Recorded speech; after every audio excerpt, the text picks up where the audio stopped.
तो good morning बच्चों, फिर से केमिस्ट्री के अंदर आपका वेलकम करता हूँ। और अपन बात कर रहे थे स्टाइकोमेट्री बेस्ड मोल कंसेप्ट की, और ये जो स्टाइकोमेट्री बेस्ड मोल कंसेप्ट अपने सामने निकल के आया था उसके क्वेश्चंस की अपन बात कर रहे थे कि आखिरकार ये जो स्टाइकोमेट्री बेस्ड मोल कंसेप्ट है, इस स्टाइकोमेट्री बेस्ड मोल कंसेप्ट के अंदर कौन कौन से लेवल के सवाल आते हैं और कैसे कैसे सवाल आते हैं। तो एग्जैक्टली इसका थ्योरेटिकल पोर्शन अपन ने कंप्लीट कर लिए थे, और शायद इलस्ट्रेशन का पहला क्वेश्चन भी मैंने कंप्लीट करवाया था। जो अपने पास क्वेश्चन निकल के आए थे मास मास रिलेशनशिप वाले, तो अपन ने इलस्ट्रेशन नंबर 31 को कंप्लीट कर लिए। अभी अपने को इलस्ट्रेशन नंबर 32 की बात करना पड़ेगा कि आखिरकार ये जो इलस्ट्रेशन नंबर 32 अपने सामने है, ये इलस्ट्रेशन नंबर 32 अपने सामने क्या लेके आता है या क्या निकल के आता है।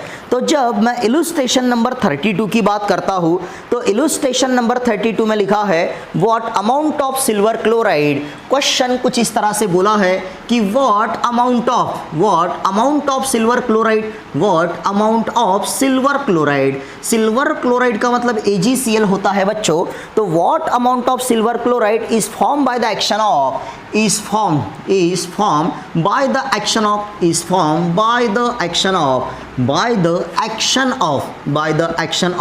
तो by the action of लिखा है, by the action of 5.850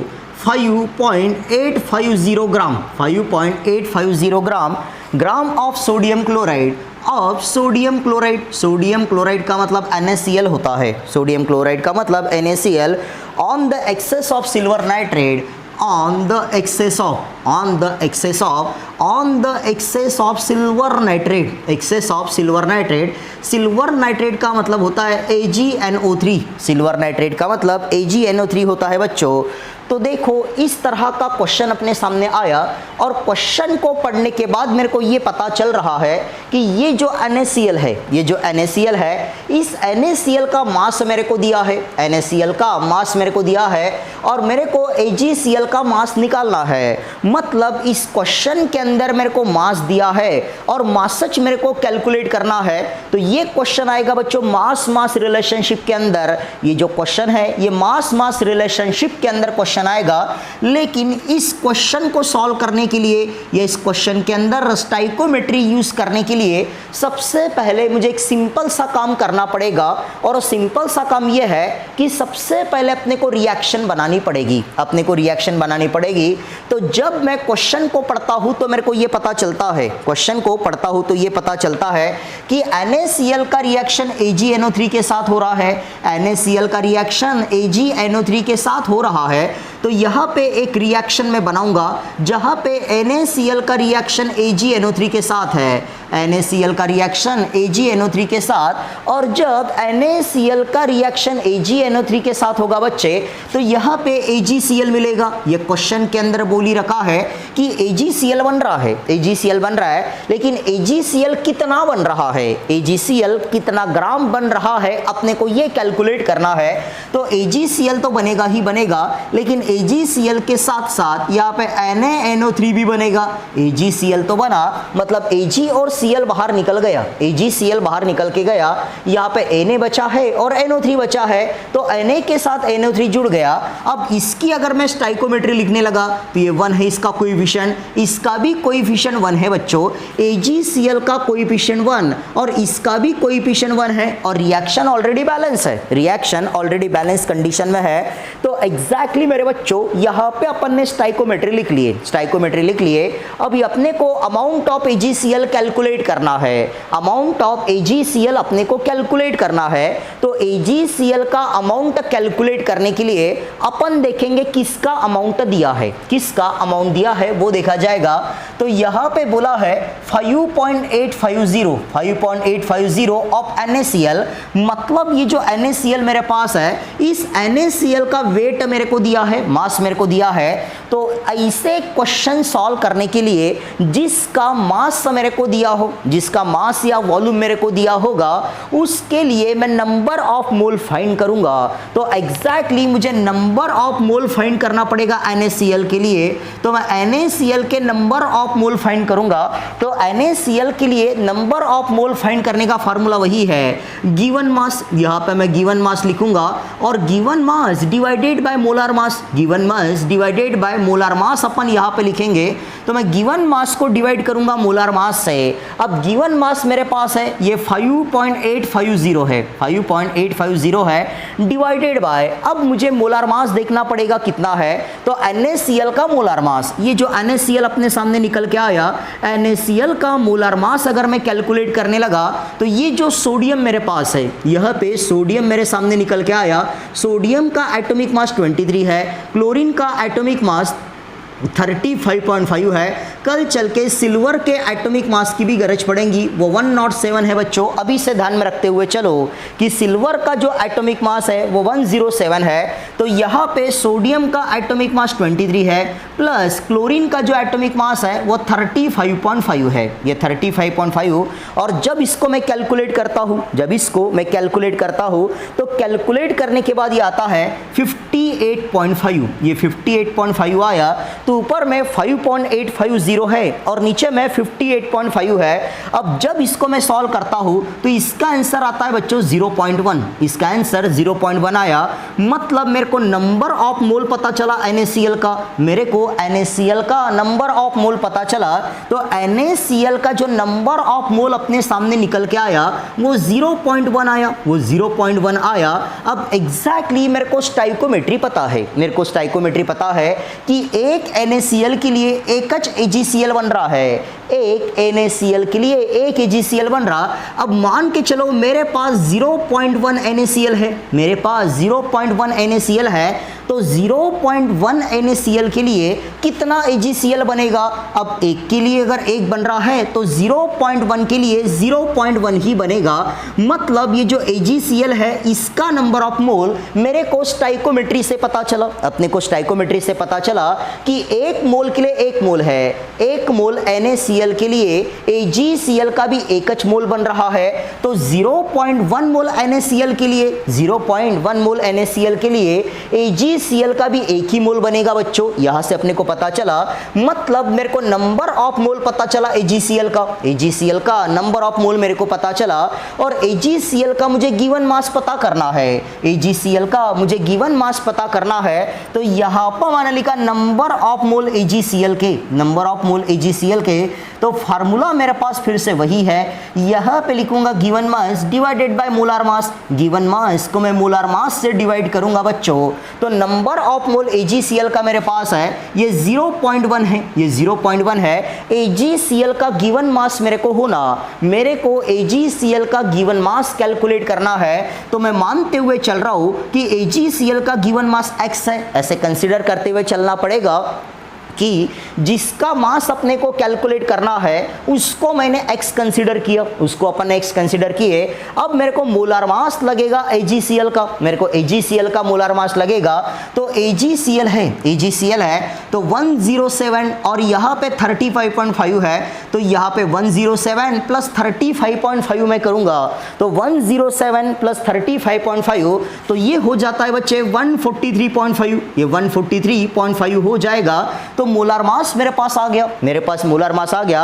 अब मेरा काम हो गया, अब मेरा काम हो गया। यहां से मैं x की वैल्यू आसानी से कैलकुलेट कर सकता हूं, 143.5 इंटू 0.1, इसको इससे मैंने मल्टीप्लाई कर दिया तो आंसर आएगा 14.35 ग्राम। तो ये मेरे को पता चला बच्चों, ये अपने को पता चला। इसका मतलब amount of AgCl form, amount of AgCl form, तो इसको बोला जाएगा ये अमाउंट है AgCl का, amount of AgCl form, amount of AgCl form. तो amount of AgCl form is, amount of AgCl form is 14.35 gram. तो इस तरह से इस क्वेश्चन के साथ अपने को डील करना था। बहुत ही आसान सा सवाल अपने सामने निकल के आया था।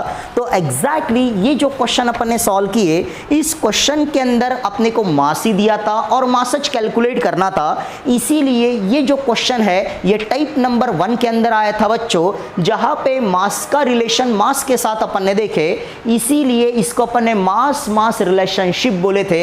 ये चीज़ ध्यान में रखते हुए चलना है। चलो तो फिर अपन अपने नेक्स्ट क्वेश्चन की तरफ मूव करेंगे और देखेंगे इलस्ट्रेशन का कौन सा क्वेश्चन अभी अपने सामने आता है।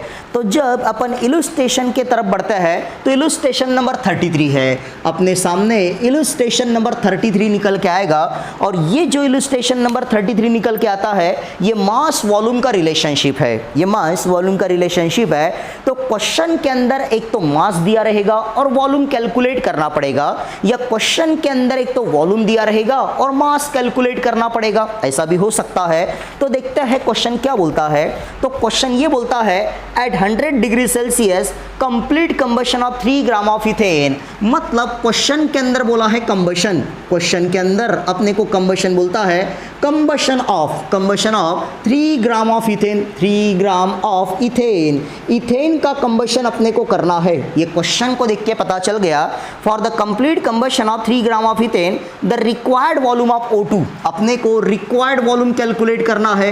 Required volume of O2, required volume of O2, required volume of O2 and volume produce of CO2 and volume produce of CO2, required volume of O2 and produce and volume produced by CO2, volume produced by CO2। अब इसका मतलब क्या होता है पहले उसको समझने की अपन कोशिश करेंगे। अब इस तरह का क्वेश्चन मेरे को दिया है, इस तरह का क्वेश्चन मेरे को दिया है और क्वेश्चन के अंदर बोलता है 3 ग्राम ऑफ इथेन का कंबशन हो रहा है, 3 ग्राम ऑफ इथेन का कंबशन होगा। तो 3 ग्राम ऑफ इथेन का कंबशन हो रहा है मतलब इथेन का मास मेरे को दिया है, मेरे को इथेन का मास दिया है। और जब इथेन का कंबशन होगा, इथेन का कंबशन होगा तो इथेन का कंबशन होने के लिए O2 का कितना वॉल्यूम लग रहा है अपने को ये पूछा है। मतलब मास दिया है और वॉल्यूम कैलकुलेट करना है। मतलब ये जो क्वेश्चन है ये टाइप 2 के अंदर आता है जिसके अंदर अपन मास वॉल्यूम रिलेशनशिप की बात करता है। और एग्जैक्टली अपने को ये बोला है कि इथेन का कंबशन होने के बाद, इथेन का कंबशन होने के बाद कितना वॉल्यूम CO2 का प्रोड्यूस होगा। एक तो कितना वॉल्यूम इथेन को कंबस्ट करने के लिए O2 का लग रहा है, एक तो इथेन का कंबशन होने के बाद कितना वॉल्यूम CO2 का प्रोड्यूस हो रहा है। क्वेश्चन के अंदर अपने को ये पूछा है तो सबसे पहला अपना काम है रिएक्शन को बनाना। सबसे पहले अपने को रिएक्शन बनाना पड़ेगा, बाद में रिएक्शन को बैलेंस करना पड़ेगा और रिएक्शन को बैलेंस करने के बाद मेरे बच्चे उसकी स्टाइकोमेट्री अपने को लिखना पड़ेगा। इथेन है, इथेन का मॉलिक्यूलर फार्मूला C2H6 है, इथेन का मॉलिक्यूलर फार्मूला C2H6 है। इथेन का कंबशन करना है मतलब इथेन के अंदर ऑक्सीजन को ऐड करना पड़ेगा। मैं इथेन के अंदर ऑक्सीजन को ऐड करूंगा और दो चीज़ें मेरे को यहाँ पे मिलेगी, एक मिलेगा CO2 और दूसरा मिलेगा H2O। तो इस रिएक्शन को कंबशन रिएक्शन अपन ने बोले। अब इस रिएक्शन को मुझे बैलेंस करना पड़ेगा। यहाँ पे ट्वाइस लगाऊंगा, यहाँ पे 7 लगाता हूँ कुछ इस तरह से, यहाँ पे 4 लगाता हूँ और यहाँ पे 6 लगाता हूँ मेरे बच्चे। तो ऐसा मैंने लगा दिया और रिएक्शन को मैंने बैलेंस कर दिया, रिएक्शन को अपन ने बैलेंस कर दिए। अब ध्यान से देखिएगा मैं क्या बोलता हूँ। इस रिएक्शन को बैलेंस कैसे करना ये कल के वीडियो में मैंने आप लोगों को बताया था कि अगर अपने सामने कंबशन रिएक्शन बाहर निकल के आती है तो उस कंबशन रिएक्शन को कैसे बैलेंस किया जाए ये अपन ने कल के प्रीवियस वीडियो के अंदर देखे हैं। अब देखो क्या होता है। अब रिएक्शन को बैलेंस कर दिया गया, रिएक्शन को बैलेंस कर दिया गया। अब क्वेश्चन के अंदर ये पूछा है कि ये जो इथेन अपने पास है मतलब 3 ग्राम ऑफ इथेन है, इस 3 ग्राम ऑफ इथेन का कंबशन होने के लिए O2 का कितना वॉल्यूम लग रहा है, O2 का कितना वॉल्यूम लग रहा है और CO2 का कितना वॉल्यूम फॉर्म हो रहा है, ये क्वेश्चन के अंदर पूछा है।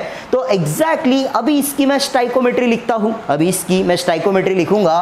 तो C2H6 का कोएफिशिएंट 2 है तो यहाँ पे 2 लिखा, O2 का कोएफिशिएंट 7 है 7 लिखा, CO2 का कोएफिशिएंट 4 है 4 लिखा, इसका कोएफिशिएंट 6 है तो मैंने 6 लिखा। तो इस स्टाइकोमेट्री से मेरे को पता चला जब इथेन के 2 मोल का कंबशन होता है तो 2 मोल के लिए 7 O2 की गरज है, 7 O2 की गरज है और 4 CO2 फॉर्म हो रहे, ये मेरे को दिख रहा है। लेकिन अब इसको सॉल्व करने का अपना तरीका यह है कि जिसका वेट या वॉल्यूम दिया रहेगा या जिसका मास अपने को दिया रहेगा उसके लिए पहले number of mole upon find करेंगे। तो मास दिया है इथेन का मास दिया है, तो मैं नंबर ऑफ मोल फाइंड करता हूँ इथेन के लिए। मैं नंबर ऑफ मोल इथेन के लिए फाइंड करूंगा तो फार्मूला अभी भी मेरे पास वही है। यहाँ पे मैं given mass divided by molar mass लिखूंगा। Given mass divided by molar mass मैंने लिखा, given mass upon molar mass. तो इथेन का गिवन मास 3 ग्राम है, इथेन का गिवन मास 3 ग्राम है। अब मैं अगर इथेन का मोलार मास कैलकुलेट करने लगा, इथेन का मोलार मास में कैलकुलेट करता हूँ तो ये C2H6 है बच्चों। यहाँ पे C2H6 निकल के आएगा। C2H6 का मतलब होगा कार्बन का एटॉमिक मास 12 है और 2 कार्बन है तो 12 + 2 और प्लस यहाँ पे लिखेंगे 6 × 1, ये मोलार मास हो जाएगा। तो यहाँ से नंबर ऑफ मोल पता चला C2H6 का, जो यहाँ पे आएगा बच्चों 3/30। ये 3/30 मेरे को दिखेगा, 3/30 है और 3/30 का मतलब 1/10 है। 3/30 का मतलब ये 1/10 हो जाएगा और 1/10 का मतलब ये 0.1 हो जाएगा। तो 0.1 मोल मेरे को पता चला, मेरे को नंबर ऑफ मोल पता चले। अब देखिएगा, अब नंबर ऑफ मोल मेरे को पता चल गए C2H6 के लिए जो 0.1 है, तो इसका नंबर ऑफ मोल मेरे को पता चला जो 0.1 है, कुछ इस तरह से। अब थोड़ा सा ध्यान से देखिएगा मैं यहाँ पे क्या चीज़ बोलने जा रहा हूँ।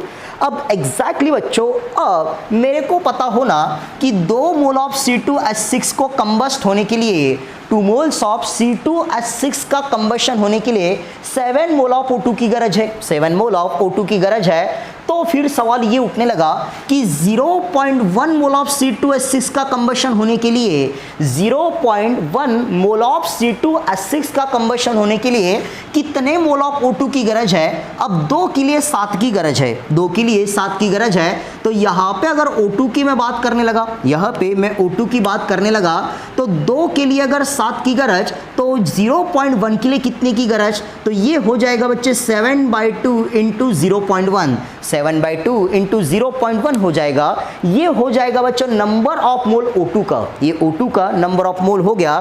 तो मेरे पास O2 का नंबर ऑफ मोल आ गया, अपने पास O2 का नंबर ऑफ मोल आ चुका है। तो 7/2 और × 0.1 है, तो 7/2 × 0.1 इसको मैं कैलकुलेट करने लगा तो ये आता है 0.35, ये 0.35 आया। तो ये 0.35 नंबर ऑफ मोल है O2 का, ये O2 का नंबर ऑफ मोल है। तो मैं नंबर ऑफ मोल का फार्मूला लिखूंगा O2 के लिए। फार्मूला मैंने नंबर ऑफ मोल का लिखा O2 के लिए। अब ध्यान से देखिएगा बच्चों, मेरे को O2 का वॉल्यूम चाहिए, O2 का मास मेरे को नहीं चाहिए, मेरे को O2 का वॉल्यूम होना, O2 का वॉल्यूम होना। और वॉल्यूम के फॉर्म में नंबर ऑफ मोल का फार्मूला मुझे लिखना पड़ेगा। यहाँ पे नंबर ऑफ मोल का ये वाला फार्मूला मैं नहीं लिखूंगा। अगर मेरे को मास चाहिए तो वो फार्मूला मैं लिख सकता था, लेकिन मेरे को मास नहीं चाहिए, मेरे को वॉल्यूम चाहिए। तो यहाँ पे फार्मूला लिखूंगा बच्चे गिवन वॉल्यूम, फार्मूला लिखा जाएगा गिवन वॉल्यूम और divided by molar volume, given volume divided by molar volume में लिखता हूँ। तो मोलार वॉल्यूम की वैल्यू कांस्टेंट है, मोलर वॉल्यूम की वैल्यू कांस्टेंट है। नंबर ऑफ मोल O2 का मेरे को पता है जो 0.35 है। गिवन वॉल्यूम O2 मेरे को कैलकुलेट करना है, उसको मैं x मानते हुए चलूँ, उसको मैं x मानते हुए चलूँ। तो मोलार वॉल्यूम की वैल्यू है 22.4। तो यहाँ से x की वैल्यू मेरे को पता चल गई कि 0.35 × 22.4। तो यहाँ से x की वैल्यू निकल के आ जाएगी, यहाँ से x की वैल्यू निकल के आती है जो 7.84 आती है, 7.84। और क्योंकि ये वॉल्यूम है तो इसका यूनिट अपन लीटर लिखेंगे, इसका यूनिट लीटर लिखेंगे। मतलब अपने को पता चला कि 3 ग्राम ऑफ इथेन का कंबशन होने के लिए O2 का जो वॉल्यूम रिक्वायर्ड है, तो रिक्वायर्ड वॉल्यूम ऑफ O2 इसको मैं लिख सकता हूँ रिक्वायर्ड वॉल्यूम ऑफ O2। तो O2 का जो रिक्वायर्ड वॉल्यूम है वो 7.84 लीटर है। ये अपने को पता चला कि पहली केस हो जाती है जो अपने को पता चलने लगती है। क्वेश्चन के अंदर दूसरा पार्ट क्या बोला है, देखो क्वेश्चन के अंदर दूसरा पार्ट ये बोला है कि रिक्वायर्ड वॉल्यूम ऑफ O2 की वैल्यू तो कैलकुलेट करो ही करो, लेकिन साथों साथ कितना CO2 प्रोड्यूस हुआ ये भी अपने को कैलकुलेट करना है बच्चों।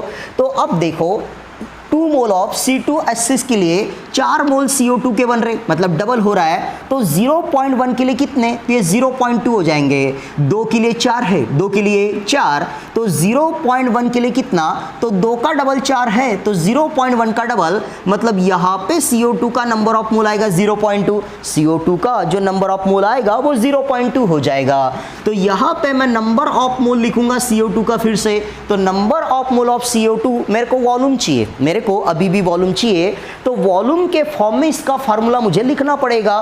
तो यहाँ पे लिखूंगा गिवन वॉल्यूम, यहाँ पे मैं गिवन वॉल्यूम लिखूंगा और गिवन वॉल्यूम को मैं डिवाइड करूंगा मोलार वॉल्यूम से, और मोलार वॉल्यूम की वैल्यू 22.4 है। तो given volume divided by molar volume मैंने लिखा।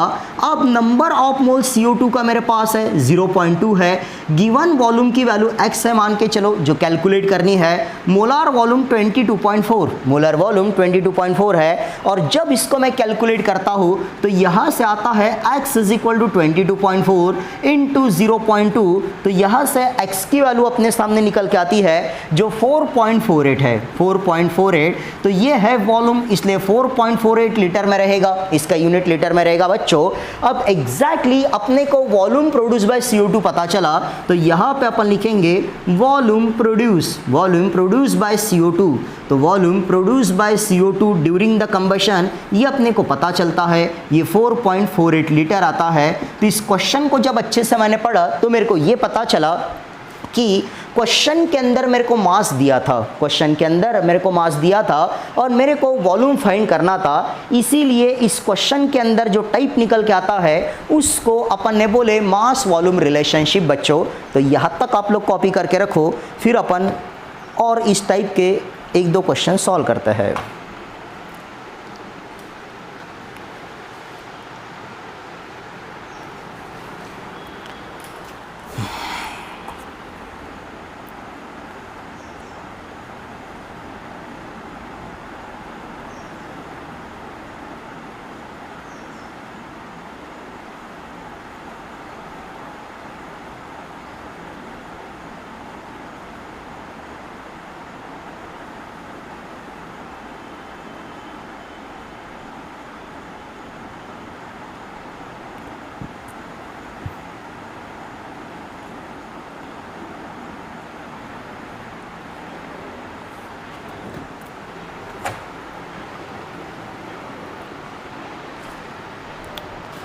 चले बच्चे, आई होप तो आपने कॉपी कर लिए होंगे। अब इसको मैं इरेज कर देता हूँ।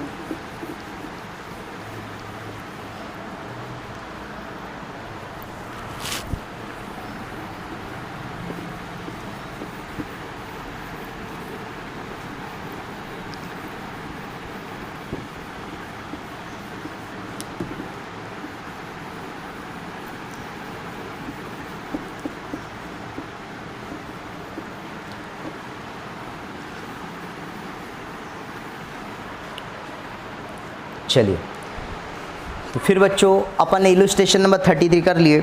इलस्ट्रेशन नंबर 34 को आप लोग कीजिएगा। बहुत ही सिंपल सा इलस्ट्रेशन निकल के आता है मास वॉल्यूम रिलेशनशिप का। तो क्वेश्चन नंबर 34 को आपके लिए होमवर्क रहेगा। क्वेश्चन नंबर 34 आप लोग सॉल्व कीजिएगा। फिर जो अपने सामने आखिरी टाइप निकल के आता है जिसको वॉल्यूम रिलेशनशिप बोला जाता है, उसका इलस्ट्रेशन नंबर 35 में सॉल्व करके देता हूँ। तो देखता है इलस्ट्रेशन नंबर 35 अपने को क्या बोलता है। तो इलस्ट्रेशन नंबर 35 की मैं बात करने लगा, तो जब मैं क्वेश्चन को रीड करता हूँ तो मेरे को ये पता चलता है at 100 degree Celsius complete combustion of butane. तो यहाँ पे लिखा है कंबशन ऑफ, क्वेश्चन के अंदर बोलता है कंबशन है, और क्वेश्चन के अंदर लिखा है combustion of 1.12 litre of butane, combustion of 1.12 litre of butane. यह पे ब्यूटेन लिखा है बच्चों, और ब्यूटेन का मॉलिक्यूलर फार्मूला होता है C4H10। ब्यूटेन का मॉलिक्यूलर फार्मूला है C4H10, और क्वेश्चन में बोला है then the volume produce by the produce volume. यहाँ पे लिखा है प्रोड्यूस वॉल्यूम, अपने को वॉल्यूम कैलकुलेट करना है। प्रोड्यूस वॉल्यूम यहाँ पे produce volume by CO2, produce volume by H2O and CO2। इसका मतलब ये हुआ कि एक कंबशन रिएक्शन है बोलता, एक कंबशन रिएक्शन अपने पास है और उस कंबशन रिएक्शन के अंदर ब्यूटेन का कंबशन हो रहा है, ब्यूटेन का कंबशन हो रहा, तो 1.12 लीटर ऑफ ब्यूटेन का कंबशन होने के बाद कितना लीटर वाटर मिलेगा और कितना लीटर CO2 मिलेगा, ये अपने को कैलकुलेट करना है। तो उसके लिए पहले अपने को रिएक्शन लिखनी पड़ेगी, पहले तो अपन रिएक्शन लिखेंगे। तो ब्यूटेन का कंबशन करना है तो C4H10 ये ब्यूटेन है, इसका कंबशन करेंगे, मतलब इसके अंदर ऑक्सीजन को ऐड करेंगे, इसके अंदर ऑक्सीजन को ऐड करेंगे। तो जब इसके अंदर ऑक्सीजन को ऐड करेंगे तो CO2 मिलेगा और साथों साथ H2O मिलेगा, साथों साथ अपने को H2O मिलेगा। अब रिएक्शन को अपन बैलेंस करेंगे बच्चों, रिएक्शन को बैलेंस करेंगे तो ये 4 आ जाएगा, यहाँ पे 5 आ जाएगा और यहाँ पे आ जाएगा 13/2। बार बार बोल रहा हूँ, रिएक्शन को बैलेंस करने का तरीका इसके प्रीवियस वीडियो में मैंने दे के रखा है, उस वीडियो को आप लोग चेक कीजिएगा। ये लिखने के बाद स्टाइकोमेट्री में लिखूंगा तो इसका कोएफिशिएंट 1 है, इसका कोएफिशिएंट 13/2 है, इसका कोएफिशिएंट 4 है और इसका कोएफिशिएंट 5 है। ये डायरेक्ट क्वेश्चन हो गया। देखो ये वॉल्यूम का रिलेशन वॉल्यूम के साथ है, वॉल्यूम दिया है और वॉल्यूमच कैलकुलेट करना है तो डायरेक्ट अपन प्रेडिक्ट कर सकता है। मेरे को ब्यूटेन का वॉल्यूम दिया है जो 1.12 लीटर है, ये वॉल्यूम दिया है बच्चों ब्यूटेन का, ये ब्यूटेन का वॉल्यूम है। तो जब इतना लीटर ब्यूटेन का कंबशन होगा तो कितना लीटर CO2 प्रोड्यूस होगा ये बोला गया है। तो एक के लिए 4 है, 1 लीटर के लिए 4 लीटर प्रोड्यूस हो रहा, 1 लीटर के लिए 4 लीटर प्रोड्यूस हो रहा, तो 1.12 लीटर के लिए कितना प्रोड्यूस होगा। तो हो गया मेरा काम, यहाँ पर मैं लिखूंगा therefore volume of CO2 produce. तो volume of CO2 is equal to 1 के लिए 4, 1 लीटर के लिए 4 लीटर, तो 1.12 लीटर के लिए कितना लीटर, तो यहाँ पे लिखूंगा 1.12 इंटू 4, 1.12 इंटू 4। और जब इसको मैं कैलकुलेट करता हूँ बच्चों तो ये आता है 4.48 लीटर, तो 4.48 लीटर आया। ये बहुत ही आसान सा सवाल था, डायरेक्ट अपन प्रेडिक्ट कर रहे हैं। जब भी वॉल्यूम दिया हो और वॉल्यूम कैलकुलेट करना हो तो डायरेक्ट प्रेडिक्शन से भी काम चल सकता है कि 1 लीटर के लिए 4 लीटर है, 1 लीटर के लिए 4 लीटर है मेरे बच्चे, तो 1.12 लीटर के लिए कितना लीटर, तो 1.12 इंटू 4, 1.12 इंटू 4 लीटर, तो volume produce bye CO2 4.48 litre. अभी मेरे को कैलकुलेट करना है volume of H2O, volume of H2O, ये भी सेम केस है, 1 लीटर के लिए 5 लीटर है, 1 लीटर के लिए 5 लीटर, तो 1.12 लीटर के लिए कितना, तो ये हो जाएगा 1.12 इंटू 5, ये 1.12 इंटू 5 हो जाएगा। और जब इसको मैं कैलकुलेट करने लगूंगा तो ये आएगा बच्चों 5.6 लीटर, ये 5.6 लीटर हो जाएगा। ये बहुत ही आसान सा सवाल है, मतलब वॉल्यूम दिया रहा और वॉल्यूम ही अगर अपने को कैलकुलेट करना पड़ा तो ऐसे कंडीशन में डायरेक्ट प्रेडिक्शन भी अपन कर सकता है। क्या डायरेक्ट प्रेडिक्शन अपन ने कर लिए और डायरेक्ट प्रेडिक्शन से अपन ने अपना आंसर आसानी से फाइंड कर लिए, ऐसा भी हो सकता है बच्चों। तो ये भी एक आसान सा सवाल अपने सामने निकल के आया था। फिर इलस्ट्रेशन नंबर 36 है, तो आपके लिए 2 होमवर्क रहेंगे बच्चों, आपके लिए 2 होमवर्क रहेंगे इस लेक्चर के अंदर। इस लेक्चर के अंदर 2 होमवर्क, मतलब इलस्ट्रेशन नंबर 36 ये आपको सॉल्व करना है और साथों साथ इलस्ट्रेशन नंबर 34। अब यहाँ पे इस आर्टिकल के ऊपर इलस्ट्रेशन में 6 क्वेश्चन दिए थे, 6 क्वेश्चन में से 4 क्वेश्चन मैंने आप लोगों को सॉल्व करके दिए हैं और बाकी के 2 क्वेश्चन आपको सॉल्व करना है। क्वेश्चन सॉल्व करते समय अगर कोई तकलीफ आ गई होती है तो केमिस्ट्री डाउट करके अपना एक व्हाट्सएप का चैनल है, उस व्हाट्सएप का मतलब ग्रुप है, उस ग्रुप के अंदर आप लोग अपने डाउट्स भेज सकते हो कि सर इलस्ट्रेशन का ये क्वेश्चन नहीं समझ में आया, इलस्ट्रेशन का वो क्वेश्चन समझ में नहीं आया, और वहाँ पे सॉल्व करके भी कोई चीज़ आप लोग भेज सकते हो।